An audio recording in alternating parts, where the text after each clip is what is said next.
चलिए शुरुआत करते हैं आज के चैप्टर की। आज हम करने वाले हैं दो तरह के वाक्य जो ऑलमोस्ट सिमिलर ही हैं। इसमें है, एक का नाम है सेल्डम और एक है रियरली। सेल्डम और रियरली, अगर दोनों की हिंदी की यानी साउंड की या पहचान की बात करें तो वो होती है शायद ही या बहुत कम, कभी कभार, कभी कभी, शायद ही कभी, या बहुत ही कम कह सकते हैं। यानी कुल मिला के ये इसकी कुल पहचान होती है। अगर हम बात करें सेंटर को जानने की तो बहुत सिंपल सा वाक्य बनते हैं इसके। जैसे कि मान लीजिए मैंने कहा भौंकने वाले कुत्ते कभी काटते नहीं। आपने ये प्रॉवर्ब डेफिनेटली सुना होगा, बहुत कॉमन है ये प्रॉवर्ब कि भौंकने वाले कुत्ते कभी काटते नहीं। तो ये कैसे बनेगा? Barking dog seldom bite. आपने डेफिनेटली सुना होगा सेल्डम बाइट, है ना। बार्किंग डॉग सेल्डम बाइट, यानी जो गरजते हैं वो कभी शायद ही बरसते हैं, यानी जो भौंकते हैं वो शायद ही काटते हैं। वैसे ट्राई मत करना, काट भी सकते हैं। चलिए कुछ एग्जाम्पल और ले लेते हैं।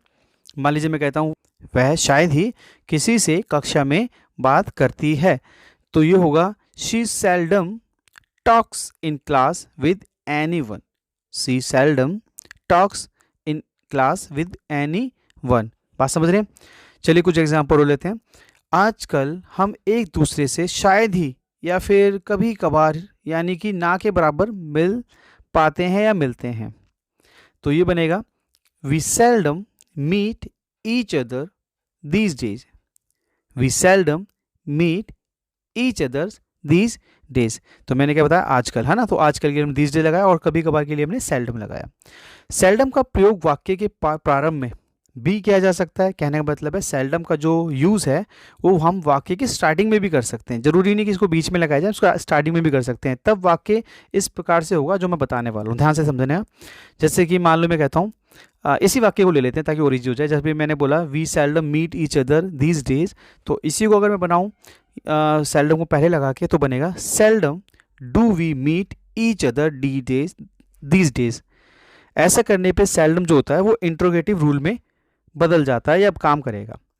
बात समझ रहे हैं? यानी जो सेल्डम है वो इंटेरोगेटिव यानी एक प्रकार से डब्ल्यू फैमिली की तरह ट्रीट करेगा। ठीक है, तो ये कैसे बनेगा? दोबारा बोल देता हूँ, seldom do we meet each others these days. और ये पॉइंट जरूर नोट कर लेना जो मैंने भी बताया आपको कि ऐसा होने पर जब हम इसको सबसे पहले लगाते हैं तो ये इंटेरोगेटिव तरह डील करता है। इट मीन्स ये डब्ल्यू फैमिली मान सकते हैं, जो नॉर्मली क्वेश्चन वाचक सेंटेंसेस हमारे होते हैं वो बन जाता है। ठीक है, चलिए आगे बात करते हैं। मान लीजिए मैं कहता हूँ वह शायद ही मेरे घर आता है। वह शायद ही मेरे घर आता है। अब इसी को अगर मैं सेल्डम को आगे लगा के बनाऊं दोबारा से, तो seldom does he come at my home. Seldom does he come at my home. चलिए एक वाक्य और देखते हैं। मान लीजिए मैं कहता हूँ उसे अब 2 बच्चे हैं तो खाली समय उसे मुश्किल से ही मिलता है, यानी लगभग मिलता ही नहीं है। मैं दोबारा बोलता हूँ, उसे अब 2 बच्चे हैं तो खाली समय उसे मुश्किल से मिलता है, यानी कि लगभग मिलता ही नहीं है। तो ये बनेगा now that she has 2 children. आप इसमें कोमा जरूर लगा लेना। उसके बाद she seldom gets any free time. दोबारा बोलता हूँ, now that she has 2 children she seldom gets any free time. I hope आपको क्लियर हो रहा होगा। बस आपको करना कुछ नहीं है, आप यहाँ पे सेल्डम भी अप्लाई कर सकते हैं और रियरली और सेल्डम ऑलमोस्ट सेम है, दोनों का मतलब सेम ही होता है। रियरली का मतलब भी कभी कभार होता है और सेल्ड का मतलब भी कभी कभार होता है। बस साउंड आपको ध्यान रखना है, शायद ही, बहुत कम, कभी कभार, कभी कभी, शायद ही, कभी, बहुत कम या ना के बराबर, इस तरह के साउंड जब आते हैं तो आप सेल्डम या रियरली का इस्तेमाल कर सकते हैं। हाँ, आई होप क्लियर हो गया होगा। चलिए आगे देखते हैं।